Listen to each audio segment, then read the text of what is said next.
Welcome to today's episode. My name is Jeff Durrell, and I'd like to pass on some of the knowledge I have.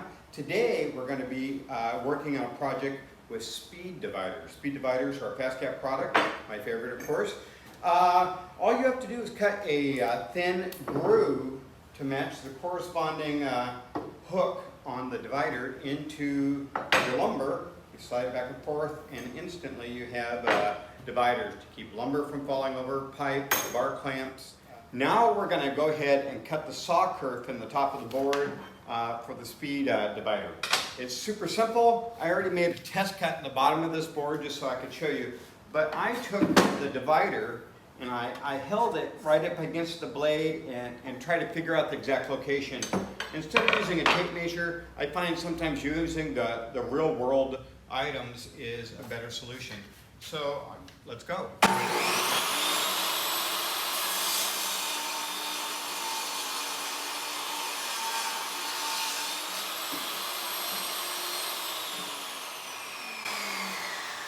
Okay, first kerf in there. I can take the divider, slips right into the groove, slide it back and forth. There's a couple of them. And just so you can see the holes that you can secure it for long term. And it actually, I cut the kerf just a little bit deeper so that I was sure that I wouldn't bottom out in the lumber with the divider. So it doesn't really decrease in the amount of strength so much. But thanks so much. Have a few more things to show you. What I'm going to do is mount them in the closet, so as you put a mop bucket in there, you can lean the handles over and they don't fall down and hit you in the head when you open the door. So what I think I'm going to use is some Powerhead screws. They're kind of like a washer on the head. And I've got this nice little device that'll sink the head perfectly flush with the surface. A real clean installation.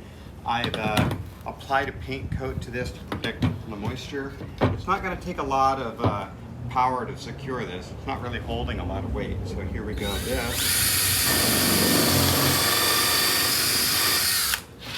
One, two here.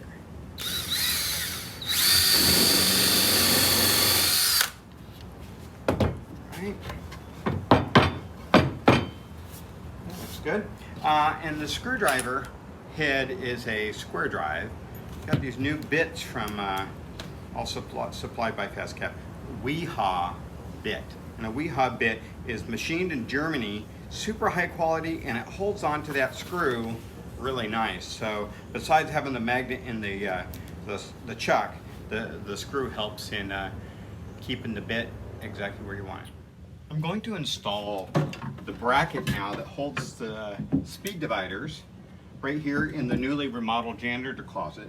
I found this slat wall on the side of the street that somebody had thrown out during a remodeling project, and I thought, hey, that might be kind of nice to repurpose into our own needs here. So I've already installed that, but I want to show you how simple it is with these special screws that we have here. And the washer heads on these speed screws really make a nice finished look, and I'm going to just kind of eyeball where a good location without getting in the way of the mop buckets. Okay,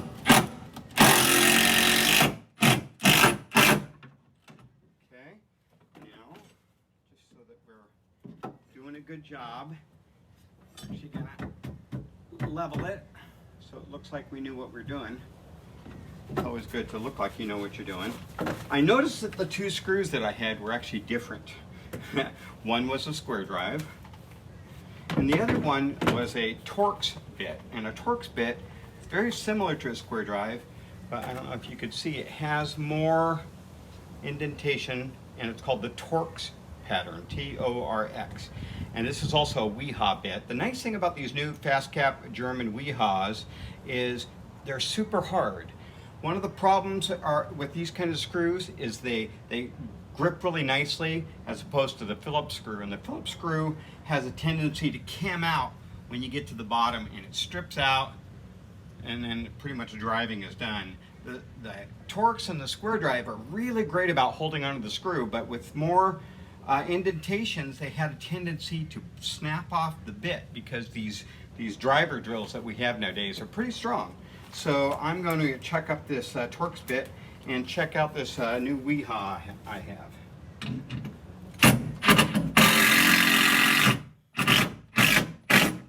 Oh yeah, no problem, no marring, I love them. Okay, that's pretty much the project. Here's a handle, speed brace. Here's another speed brace. And then we can figure out where we want. These things won't slide over. We can move them down. And I'm pretty much in this tight space. And I think I did it that way so I could kind of just eyeball where I think they should go. No fancy measuring needed.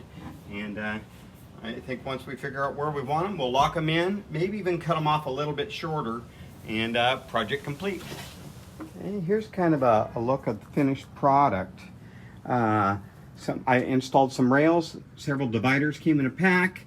Now I can have the mop bucket in there, a few brooms, this big dustpan, things like that, all just lock in with the speed brace. And the nice thing is, you know, they slide back and forth and we can lock them in. So I think this is going to be a nice little addition.